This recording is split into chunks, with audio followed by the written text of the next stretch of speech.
You think you can just take my land with a notice and a clipboard? Not on my damn watch.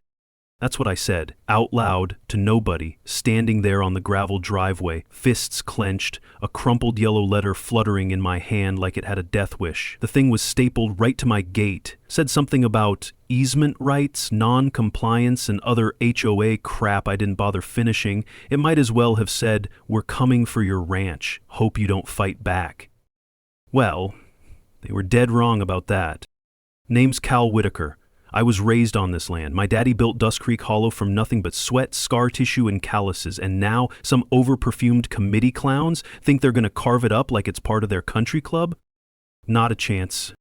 Before we dive into this insanity, tell me, where are you watching from?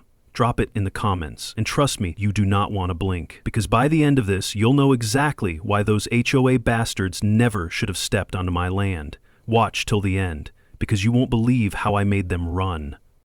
Let me tell you why this place matters. This ranch isn't just dirt and fences. It's where I buried my father's ashes beneath the big oak. It's where my boy Sam took his first steps with boots 2 sizes too big, chasing a calf we named Whiskey. My wife used to ride her mare along the ridgeline before the cancer came. She'd say, "Cal, promise me you'll keep this place alive, for all of us." And I did. That promise is the only reason I didn't burn that damn letter on the spot. At first I figured it was a mistake. Some paper pusher overstepping. The ranch doesn't even fall inside the neighborhood boundaries, or so I thought. Turns out, the Cedar Glen HOA had been quietly expanding their map, using something called District Covenant Zones, bureaucratic trickery with a fancy title. Next day I head into town to get feed, and Sheriff Knox catches me outside the hardware store. "Morning, Cal. You might want to check your mailbox. More of them letters came in." He looks half apologetic, half annoyed, like he's caught between doing his job and watching a slow-mix train wreck. That mailbox was stuffed. Fines, notices, and some welcome packet with a smiling blonde on the cover. Janice Lockwood, President, Cedar Glen, HOA. That's the first time I heard her name. Wasn't the last. By Friday, there's a citation for non-permitted fencing, a fine for unregistered livestock structures, and, get this, an invitation to the HOA Community Integration Brunch. Yeah, I'm not even technically in their HOA, but they were acting like I already belonged to their little kingdom. I showed the invite to Sam, and he laughed so hard he nearly choked on his eggs. "You gonna wear boots or your Sunday slippers, Dad?" I didn't laugh. Because what these people were doing wasn't a joke. It was theft. Polite, paper-wrapped theft. And they picked the wrong man to mess with. So I drove down there, dressed in jeans, boots, and a shirt that still had grease stains from my tractor, rolled right up to that pristine white clubhouse with its little Cedar Glen vent parking only signs, and shook hands with the devil herself, Janice Lockwood. She smiled like a rattlesnake warming in the sun. "Mr. Whitaker, we're so glad you're here. We were just discussing how we might unlock the full potential of our shared community assets." "I didn't realize we shared anything," I said, "especially not my land." Her smile didn't even twitch. "Well, our zoning consultant might disagree, but I'm sure we can work through this civilly." Yeah, civil was about to go out the window. I didn't know it yet, but that was the opening volley. They weren't going to stop with letters and brunches. They had plans. Development plans. And my back pasture, the one with my father's initials carved into the corral post, was smack in the middle of their new recreation and community enhancement zone. Well, that zone was about to become a battlefield. Janice Lockwood's smirk was still stuck in my head as I rattled home down the gravel road, dust swirling behind the truck like a storm trying to chase me off my own land. And for a moment I wondered, was I really in the fight I thought I was in? Or had it already begun while I wasn't looking? Didn't take long to find out. The next morning, I heard the crunch of tires on my driveway, thought it might be Dean dropping off those old fence brackets. Instead, I saw a white Range Rover nosing its way past the cattle gate, 2 men in dress shirts and pastel vests stepping out like they were inspecting a future golf course. One of them waved like we were neighbors borrowing sugar. "Mr. Whitaker, we're from the Cedar Glen Oversight and Transition Committee, just conducting a visual survey for parcel alignment." "Visual survey?" I stepped off the porch, shotgun not in my hands, but close enough to notice. The taller one adjusted his sunglasses. "Yes, sir. Just checking property accessibility in relation to community pathing proposals. In English, we're mapping future shared-use infrastructure corridors, he said. This area might eventually support pedestrian greenways and public rec space. You mean you're measuring for sidewalks that run through my damn pasture? He paused, blinked. That is one interpretation, sir. And I pointed toward the gate. Walk yourselves back to that fancy SUV and get off my land. You step 1 inch past that trough again, I'll have Sheriff Knox escort you back wearing goat spit and wire ties. I left. But that's when I knew Janice wasn't bluffing. She'd already moved her pieces across the board. That afternoon, I got a certified letter, something about non-compliant livestock management, and a formal HOA courtesy notification regarding pasture alignment irregularities. I tossed it onto the kitchen counter, where it joined the growing pile of HOA garbage. Sam walked in from the barn, wiping sweat off his brow. More love letters? Emily brought suits out here today, I muttered. Sam's face dropped. You serious? Did you record it? No, but next time I will. Set up the cameras, all corners. Sam nodded. Want me to run the drone too? And hook up the motion sensors. We're not playing their game. We're setting our own rules now. By sundown, I was walking the eastern fence when I noticed a survey marker, bright orange flag flapping in the wind, right in the middle of our south paddock. 2 more had been planted along the edge of the dry creek bed. I yanked the stakes out of the ground, stormed back inside, and called Sheriff Knox. He sounded tired before I even spoke. Cal, let me guess, survey flags? Don't kill me with that tired tone, Daryl. These HOA freaks are trespassing and tagging my damn land. I hear you, he said. But I've seen their filings. They've got a consultant claiming provisional use boundaries pending a zoning review. If it gets rubber stamped by the county, there's not much I can... I forged the map, I snapped. You want to see the one we filed back in '52? I got the deed. I got the original plat. I'll drag it into court myself if I have to. Don't do anything hasty, Cal. No, Sheriff. I'm done being polite. I hung up. That night, I sat by the fireplace and pulled out my dad's old map. It was yellowed, cracked at the folds, but the borders were clear. The ranch was ours, all 80 acres, fenced, worked, and preserved for 3 generations. No dotted line, no shared zone, no damn sidewalk. Sam sat across from me, poking at his tablet. They've been buying off local surveyors, he said quietly. Janice's name shows up on an invoice to some zoning consultant out of Austin. Want me to dig deeper? I looked over the map, my father's handwriting still there, neat and proud. Whitaker South Line, natural spring below fence. Yeah, I said. Dig all the way to hell if you have to. Because this wasn't just about fences or easements anymore. They weren't trying to find me, they were trying to erase me. Quietly, legally, piece by piece. Well, I wasn't going anywhere. We didn't sleep that night. Not because we were scared, but because Sam and I stayed up sketching camera placements and cross-referencing zoning documents with Dad's old survey notes. The wood stove was going, and the old map sat between us like a battle plan from a war that hadn't been declared out loud, but was already being fought. I told Sam before he crashed on the couch, we're not the only ones they've tried this on. They just think we're the first too tired to push back.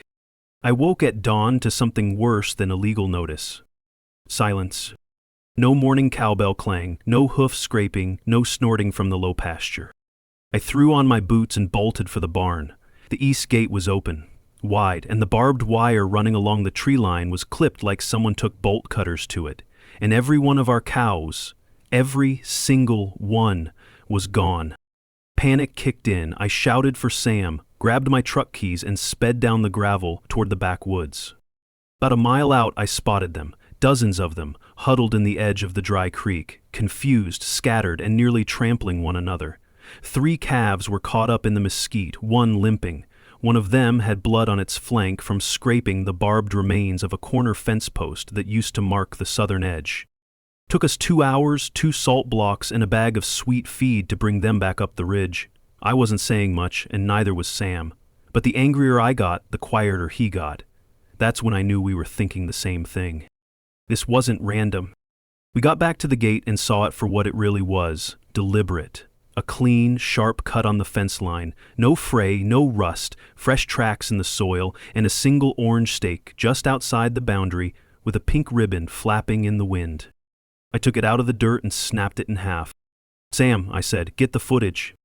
We combed through the security camera playback from 2 a.m. to 4 a.m., then found it.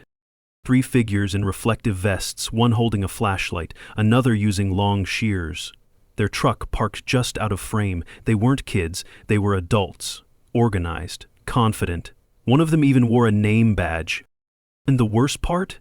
One of them, tall, lean, slicked back hair, was the same guy who'd tried to survey my pasture 3 days earlier. Sam paused the footage. "Should I post this?" "Not yet," I said. "First, we file it." I marched into the sheriff's office with a thumb drive and a photo of the calf's injury. Sheriff Knox met me with a sigh that could have been an apology or exhaustion, maybe both. "They trespassed, they endangered livestock. That's felony damage to agricultural property," I said, slamming the printouts on his desk. "I don't want a warning sent, I want charges filed." He looked at the footage, then at me. "Cal, you know how this goes. They'll claim they were doing contracted work, that they got disoriented, lost track of the boundary. Hell, maybe they'll say a gate was already open. I've got timestamps, footage, identification. What else do you need?" He didn't answer. Because the truth was, folks like Janice knew how to play the system. Push just enough to damage, but never enough to get a clear consequence. But I wasn't after consequences anymore. I was after proof. "You gonna file the report, or do I need to hire a private investigator and send it straight to the press?" That got his attention. He took the thumb drive. "I'll look into it." "That's not good enough anymore, Sheriff." I turned and walked out. When I got home, Sam was waiting with his phone out. "They're denying everything," he said. I posted a single still frame. "Look at the comments. Janice's people are saying it's photoshopped." That night, Sam and I built a new fence together, not just with barbed wire. This one had cameras every 50 feet and motion sensors built into solar stakes. I ordered them online last month when I first smelled trouble. We didn't speak much as we worked, but there was this moment, near dusk, when Sam hammered in the final corner post and looked at me. Mom would have lost her mind if she saw what they did to the fence. I nodded. She also would have baked a pie, handed it to the surveyors, and told them where they could shove it. He chuckled, and for the first time all week, we both laughed. Then he added, "You think they're going to stop?"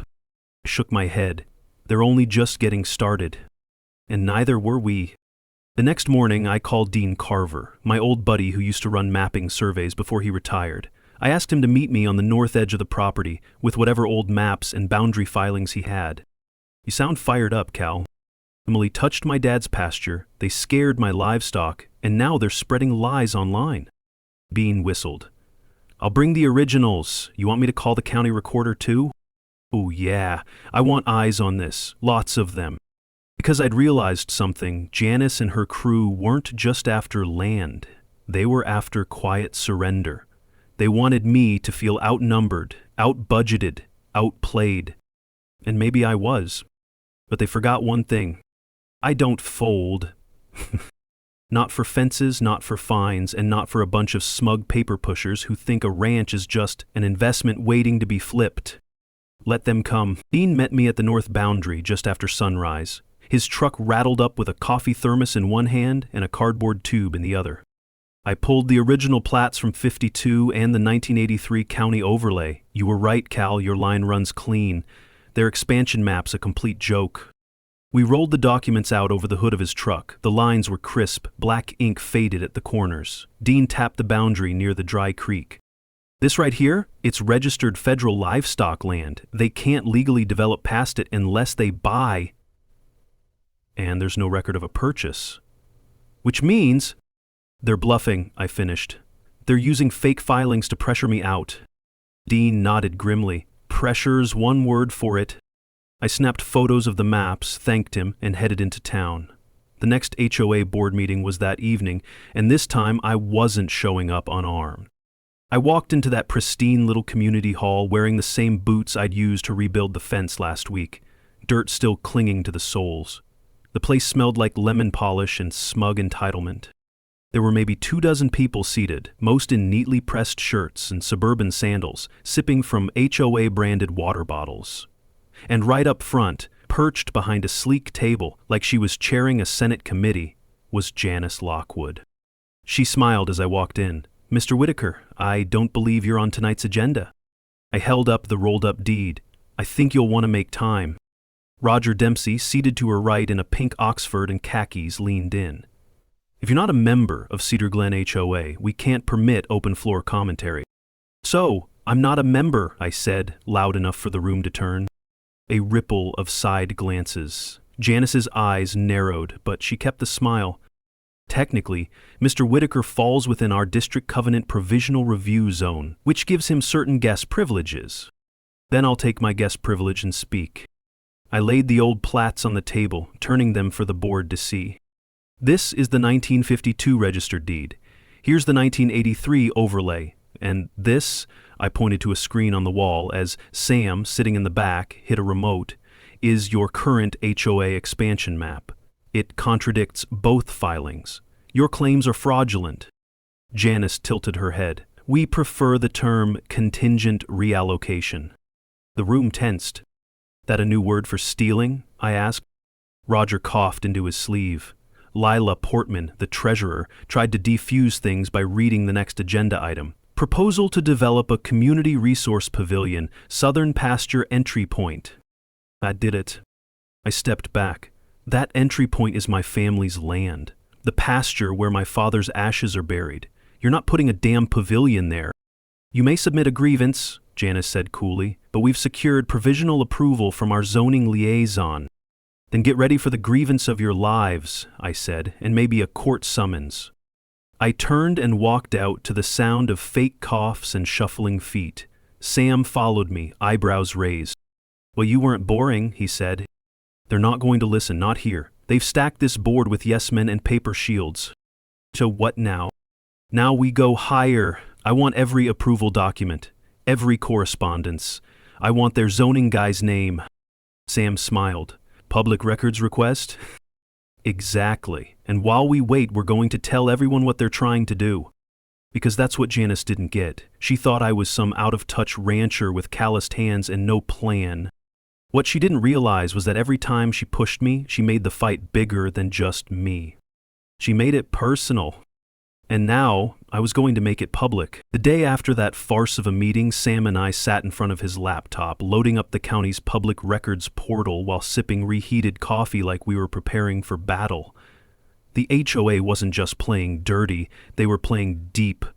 But if they were going to drown us in paperwork, I'd make damn sure they choked on it.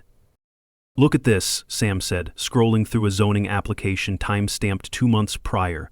"They've already submitted their infrastructure proposal." 2 months. I leaned in. "That's before I even got the first letter." Sam clicked again. "And here, Janice Lockwood signed the development recommendation directly. She's listed as the petitioner and the HOA president. So she'd set this all in motion long before I knew we were at war." That afternoon, I called in a favor from Loretta Miles. She was retired now, but back in the day, she was the most feared school principal in the county and still had friends on the planning commission. If Janice had pulled strings, Loretta would find the knots. She showed up on my porch carrying a clipboard, a sun hat, and that same "don't mess with me" attitude that once made middle school bullies cry. "She's using a loophole," Loretta said before I even got her a glass of iced tea. "A clause from the 2001 infrastructure bond that allowed temporary jurisdiction over undeveloped periphery zones for safety evaluations. In English, she's pretending your land's part of an undeveloped zone so she can evaluate it for emergency access routes." My grip on the tea glass tightened. My land's not undeveloped, it's a working ranch. And she knows it. That's why she's rushing. If she gets conditional approval before your contestation hits the zoning board, you'll have to fight to undo it instead of stopping it cold. Sam pulled out his tablet. "What if we make it public now? Show what she's doing before she buries it in City Hall." Loretta smiled. "Now that's the kind of disruption I like." By evening, Sam had clipped together a short video. It opened with footage of the surveyors cutting our fence, followed by a side-by-side overlay of the official zoning maps versus our deed. Sam narrated in his calm, almost sarcastic tone. Here's what happens when HOA ambition meets a rancher with a backbone. We uploaded it to 3 neighborhood Facebook groups and 1 local news tip line. Within 24 hours, it had 5,000 views and a comment thread longer than the town charter. Sport started rolling in. Neighbors I hadn't spoken to in years, people I didn't even know, all saying the same thing. She tried this on us too. Janice didn't respond publicly, but that Sunday her silver Lexus drove past my front gate slowly, just once, watching. She knew, and I wasn't done. I asked Dean to meet me again, this time at the town's historical record archive. The place smelled like moldy paper and forgotten promises, but we dug through cabinets until we found what we were after. A 1947 township ordinance that confirmed permanent water rights tied to the Whitaker land grant. Through the roof. "This is more than a deed," Dean muttered. "This is foundational. If she tries to annex or reroute anything through that spring line, it's a breach of county law." I took a photo of the document, folded it neatly, and placed it inside a plastic sleeve. Sam raised an eyebrow. "You gonna frame it?" "No, I'm gonna walk it straight into the planning office Monday morning." Because this wasn't just about stopping Janice anymore. It was about exposing her. And if she thought a few scare tactics, a fake map, and a crooked loophole were going to stop me from protecting my land, then she'd underestimated more than just a rancher. She'd underestimated the entire damn legacy. The Monday morning, I walked into the county planning office with that 1947 ordinance tucked under my arm like a loaded weapon. The clerk behind the counter, young guy with sleepy eyes and a badge that read Tyler, barely looked up. "You here to file something?" "No," I said, placing the plastic sleeve gently in front of him. "I'm here to stop something before it becomes a disaster." He blinked. You'll want the zoning liaison desk." "No, I want you to log this into the opposition file attached to Cedar Glen HOA's development application. I've got documentation of pre-existing land rights, original township ordinances, and visual evidence of criminal trespass. You don't need a lawyer to smell the smoke." He straightened up fast after that. By the time I left, I'd officially lodged a formal counterclaim. Not just some rancher's complaint, but an anchored legal wall that Janice would have to climb, brick by brick, in court. I got home and saw it immediately. Fresh tire tracks cutting across the front ditch. Someone had driven onto the edge of the property again. I followed them to the west fence and found it. A brand new HOA marker staked boldly just outside the barbed wire. Bright green ribbon this time. Same stake, new color. Like a signature with lipstick. That was it. I went into the shed and pulled out every no trespassing sign I had. Metal, wood, plastic, didn't matter.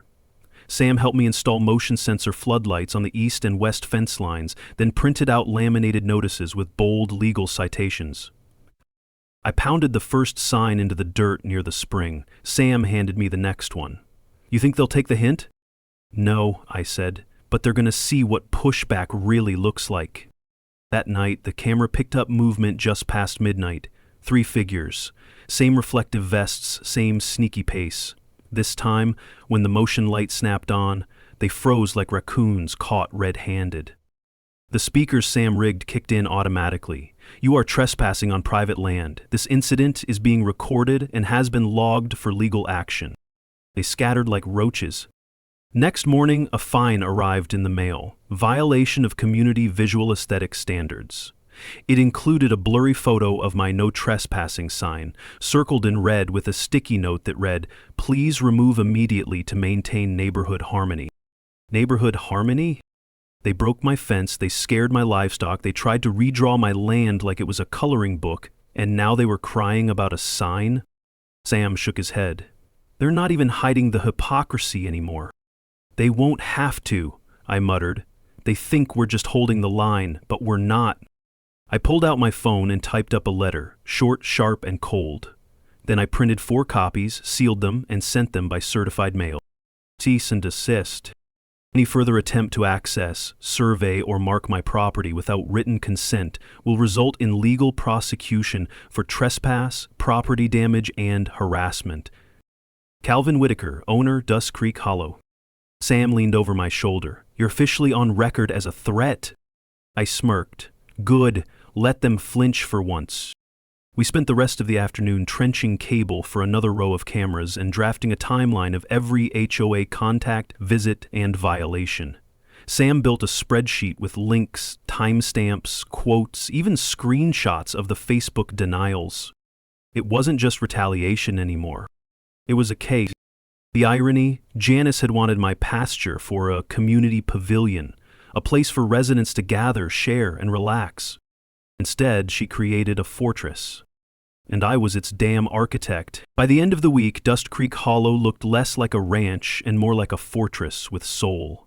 The motion lights hummed quietly in the dusk, cameras blinked red every few seconds, and our signs stood like sentinels at every corner. For the first time in weeks, I slept without my boots by the door. That peace lasted exactly one night. The smell hit me before the sound did. Burnt mesquite and something chemical. I bolted upright, shotgun by instinct, and ran out onto the porch in bare feet. A flickering glow pulsed beyond the east paddock. "Sam," I shouted, "fire!" He was already grabbing the hose reel. We raced toward the ridge, the air thick with smoke. Right there, 20 yards past the livestock pen, someone had piled dry brush and old lumber and lit it like a warning shot. A fire pit built from bricks, like it belonged there. But the scorch marks up the side of our feed shed told another story. They'd placed it just close enough to threaten, not destroy. Just enough to say, "We're not afraid of your signs or your lights." Sam doused it. I stood beside him silent, the smoke curling around my boots. When the last embers hissed out, he looked up at me. "This wasn't random." "No," I said, "it was a message." Back at the house, I checked the footage. The east camera had gone dark at 2:12 a.m., jammed, probably by a signal scrambler, but we caught a grainy silhouette from the corner cam. A man in a hoodie carrying a gas can and what looked like patio bricks. Sam enhanced the image as best he could, but it was too dark to ID. That didn't stop me. I called Sheriff Knox. He showed up an hour later, hat in hand, the edge of weariness dragging down his voice. "Can't prove intent to damage," he said after looking at the footage. "It's not illegal to build a fire pit unless it crosses into arson." "It was 6 feet from my shed," I snapped. "Still not close enough for charges," he muttered, "but I'll file an incident report." "That's the 3rd incident report you've filed without consequences." He looked at me, genuinely regretful. "They're trying to push you into overreacting, Cal. Don't take the bait." I leaned in, voice low. "They're not going to like what happens when I do." After he left, I sat down with Sam and started diagramming, not the property this time, but their moves. Escalating slowly. Never big enough to trigger the law, but always enough to provoke.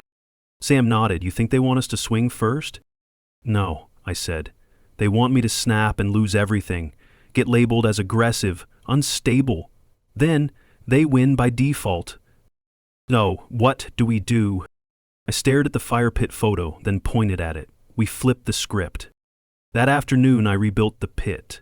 But this time, I placed it inside the boundary line, filled it with gravel, and topped it with a sign that read, "OA Community Ash Disposal Zone created by unauthorized agents." Sam burst out laughing. "You're trolling them now?" "Not trolling," I said, documenting. Every move they made, I'd frame as theirs, and every passive-aggressive tactic they pulled, I'd push back with irony, legality, and one hell of a paper trail. By evening, we'd uploaded another video to the same neighborhood groups. Sam titled it, "When HOA Tries to Burn You Out, So You Make It a Monument." The thumbnail? A picture of the fire pit with the new sign. Overnight, it got shared over 8,000 times. The comments were gold. "This man's got grit. Petty meets poetic." Janice must be fuming, ironically. And while the HOA stayed silent, I knew they were watching, because the next day an unmarked SUV parked across from our gate for exactly 15 minutes. They didn't get out. They didn't need to. This wasn't intimidation anymore. This was war. The SUV was still in my head the next morning, unmarked, tinted, sitting out front like it was waiting for something stupid to happen. It didn't have to say anything. It was just there, like a threat dressed in silence. But I'd already decided if they wanted me to break, they'd have to do more than lurk. They'd have to watch me win. I pulled up a chair, poured coffee, and sat across from Sam at the kitchen table. He was already logged into his laptop, a dozen browser tabs open, county filings, property records, HOA bylaws. His brain was practically on fire. "I'm filing it," I said. He looked up. "The lawsuit?" I nodded. "It's time." I wasn't bluffing anymore. I'd given them chances, filed complaints, built a fortress, and even turned their arson stunt into local legend. Now I was coming at them with teeth. That afternoon, I sat down with my new attorney, Grant Lefevre, a clean-cut, no-nonsense kind of guy who'd sued 3 HOAs in the last year and won all 3. He reviewed my stack of files, photos, videos, and Sam's spreadsheet. When he got to the part about the fire pit and the sign I made, he actually laughed. "They're gonna hate that." "Good," I said. He slid a document across the table. "We're hitting them with property interference, attempted encroachment, harassment, and negligence. You've got enough here for a full civil suit." I signed it. "Also," he added, "you need to get ahead of their narrative. HOA boards are masters at spin. They'll claim you're aggressive, unstable, non-compliant." Sam grinned. "We've got something for that." That evening, we launched the Dust Creek Chronicles, a live stream series from my front porch, just me, Sam, and whoever wanted to listen. I started with a simple sentence: if you've ever been pushed off your own land by people with no dirt under their nails, pull up a chair. Within the first 10 minutes, 500 people were watching. I laid it all out: the illegal survey markers, the fence cutting, the fake zoning expansion, the fire pit. Sam played the footage on screen. I showed my father's original land deed. I spoke plain, without drama, but with weight. This ranch isn't just a piece of property. It's my promise to my father. It's where I scattered his ashes, where my wife rode trails until she couldn't anymore. And these people, these polished, smiling thieves, want to rewrite the map like none of that ever mattered. Sam pointed to the live chat. "You're not alone. My HOA did the same thing. Tell us what to do. We're behind you." That was the moment it stopped being about me. By the end of the stream, we had 3,000 views and counting. Local news stations started reaching out. Loretta called me the next morning and said her retired teachers network had been sharing your war speech like it's gospel. And Janice? Still silent, which told me she was seething. Then came the letter. Delivered by courier, heavy cream paper, gold embossed letterhead. HOA legal response. I read the first paragraph and laughed. They accused me of inciting hostility, unauthorized signage, and community division. They requested I cease all unapproved digital broadcasts referencing the Cedar Glen HOA. I folded it once and tossed it in the trash. Then we scheduled another stream. Only this time, we weren't telling the story. We were naming names. We didn't just name names, we showed faces. The second live stream aired 2 nights later. Sam had edited together clips of Janice Lockwood giving contradictory statements at HOA meetings, Roger Dempsey walking across our property with survey gear, and a blurry still of the man who lit the fire pit. His frame-by-frame freeze caught the HOA-loaded windbreaker clear as daylight. We didn't accuse, we presented. And people drew their own conclusions? The HOA board tried to scrub it from the neighborhood groups. One of their reps even messaged Sam directly, calling the footage potentially defamatory. He just replied with the link again. 2 days after that, I received a formal notice. My counterclaim triggered a review hearing at the County Zoning Commission. Date set, witnesses allowed, public session. That was the crack I needed. I showed up to the hearing in a button-up shirt and my best boots. Nothing fancy, just clean. Sam carried the projector and files. Grant wore his usual no-nonsense navy blazer and had a manila folder thick enough to kill a small animal. Janice arrived late. She stepped out of a black town car, flanked by her HOA lawyer, a smug, freshly minted type named Weston Griggs, who looked like he practiced in the mirror with a comb. The hearing room was full. Loretta sat in the second row, arms crossed like she was waiting for a student to mouth off. Dean was there too, holding a rolled-up copy of the original plat like a holy scroll. The chairwoman called us to the front. "Mr. Whitaker, you may begin." I stood, cleared my throat, and said the one thing I hadn't said publicly yet. I didn't want this fight. That silence? Heavy. I didn't come here today to win. I came to stop a lie from becoming law. These people, This HOA board, they've tried to annex land they don't own, silence objections, and threaten livelihoods. Not just mine, others too. I've brought proof. Sam dimmed the lights. Grant handled the slideshow. We walked the commission through the timeline, the fake maps, the trespass, the video footage, the public reaction. When the clip of the fire pit came up, someone in the back gasped. Then Sam played the audio from the HOA meeting where Janice said, "We're just exploring options on Cal Whitaker's rear acreage. He doesn't use it for anything vital." The camera cut back to me. I buried my father under the big oak on that acreage. The silence this time wasn't heavy. It was final. Weston stood, all poise and panic. "We dispute the authenticity of this footage." Grant cut him off. "Then file forensics. We have the original." The chairwoman leaned forward. "Has the HOA submitted any proof of ownership or transfer regarding the Whitaker parcel?" Weston stammered. Janice looked down. The room smelled like victory and cheap perfume. After a pause, the chairwoman turned to her clerk. "Record this matter as officially challenged under zoning fraud investigation. The proposed expansion plans are to be suspended until the issue is fully reviewed." No cheers, no claps, just vindication. Outside, I shook Dean's hand and hugged Loretta. Sam looked at me and said, "We just put a stake in the heart of their plans." "No," I corrected him, glancing back at the county building. "We just exposed the vampire to daylight." And sure enough, Janice didn't ride off in that black town car smiling. She slammed the door behind her like the fight had finally hit bone. Janice didn't show up to the next HOA board meeting. Neither did Roger Dempsey. Lila Portman arrived 10 minutes late, alone, flustered, and clutching a binder like it was a bulletproof shield. She kept adjusting her scarf and avoiding eye contact with everyone in the room. And the room? Packed. Word had spread after the county hearing. Folks who'd been too scared to speak out before were now sitting in the chairs, arms crossed, waiting for answers. I didn't say anything. I just sat in the back row, hat low, listening. The agenda was vague: budget review, event planning, maintenance reports. No mention of the land dispute. No word on Janice's absence. Just hollow pleasantries from Lila, delivered with the energy of a deflated tire. Then someone stood up. Marty Elkins, a retired mechanic who once got fined for repainting his porch the wrong shade of blue. "I move for a vote of no confidence in this board," he said.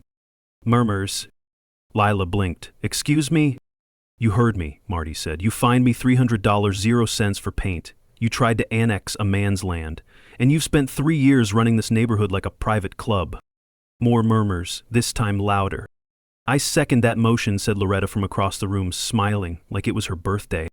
Lila clutched her binder tighter. "That's not on the agenda." Marty smiled.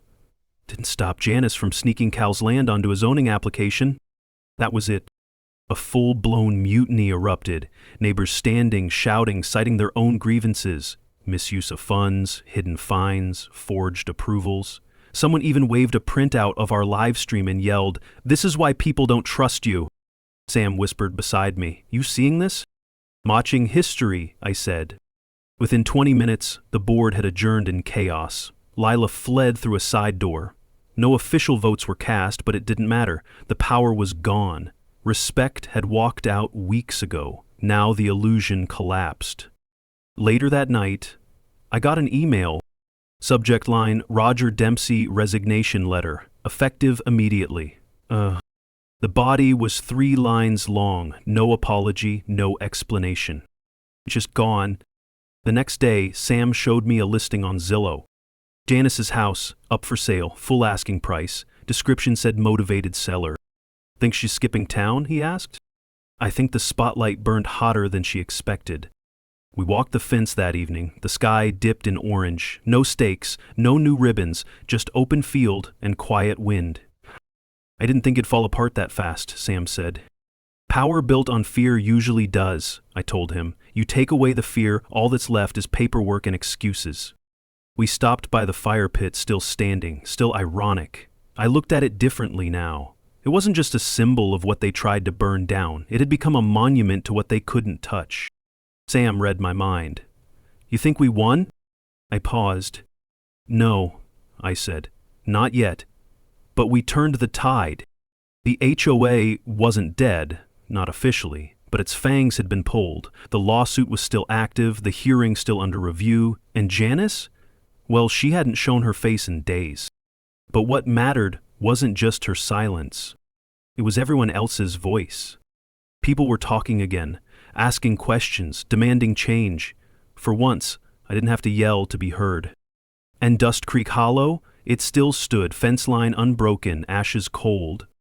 Exactly how my father left it. 3 days after the board collapsed, a new sign showed up at the entrance to Cedar Glen. It used to say, "Welcome to our peaceful community." Now it was covered in spray paint. Lockwood's Law is dead. I didn't put it there. Didn't need to. By then, the story had already passed through every coffee shop, feed store, and church bulletin in a 5-mile radius. Folks I hadn't spoken to in years were stopping me at the post office to shake my hand and whisper things like, "About time someone stood up to them." Still, I kept my boots grounded. This wasn't a victory lap, not yet. Because even though Janice had gone silent, the HOA still existed on paper. The lawsuit was still pending. And there was always the chance they'd regroup with new faces, new tactics, and a polished new lie. But when Sam forwarded me a video clip from a neighborhood forum thread, I knew the war was ending. Janice Lockwood, immaculate as ever, sunglasses on, face tight, was being loaded into a moving truck by 2 hired hands, boxes, garment bags, and a wall-size mirror packed in silence. Her Lexus idled nearby. "Looks like she didn't even say goodbye," Sam said. She never did say much when people pushed back. The final blow came 2 days later. The Cedar Glen HOA's insurance provider dropped them. Apparently, someone from the community filed a formal inquiry about the fire incident and the property boundary manipulations. With that much liability exposure, no insurer wanted the fallout. They were exposed financially, legally, reputationally. I didn't smile when I read the notice, but I did exhale for the first time in weeks. That same afternoon, I walked the ridge, alone. No camera, no stream, just me and the wind pushing against the tall grass. I stopped at the oak, the one that shaded my father's grave, and ran my hand along the trunk. Rough, weathered, unmoved. I stood there for a while, just listening. Then I planted a new sign right at the base of that tree. Carved into reclaimed cedar, it read, "This land stands." Sam met me halfway back to the house. "They're saying we broke the HOA," he said, half smiling. "We didn't break it," I replied. "We exposed it, they did the rest." He pointed to the barn. "Got one more thing." Inside, on the old workbench, sat a neatly framed certificate. The official county acknowledgement of Dust Creek Hollow's deed clarification and protected rural exemption status. Sam had printed it, matted it, and added one line at the bottom in gold lettering. Filed, sealed, untouched. "You did this," he said quietly. I shook my head. "We did." Later that night, I got a call. Unknown number. I let it go to voicemail. It was Weston Griggs, the HOA's lawyer. His voice was tight, clipped, no arrogance left. "Mr. Whitaker, this is Weston Griggs. I've been instructed to inform you that the board is disbanding. All development proposals concerning your property have been withdrawn. No further action will be taken. The HOA is reassessing its structure." I played it once for Sam, then deleted it. No need to archive surrender.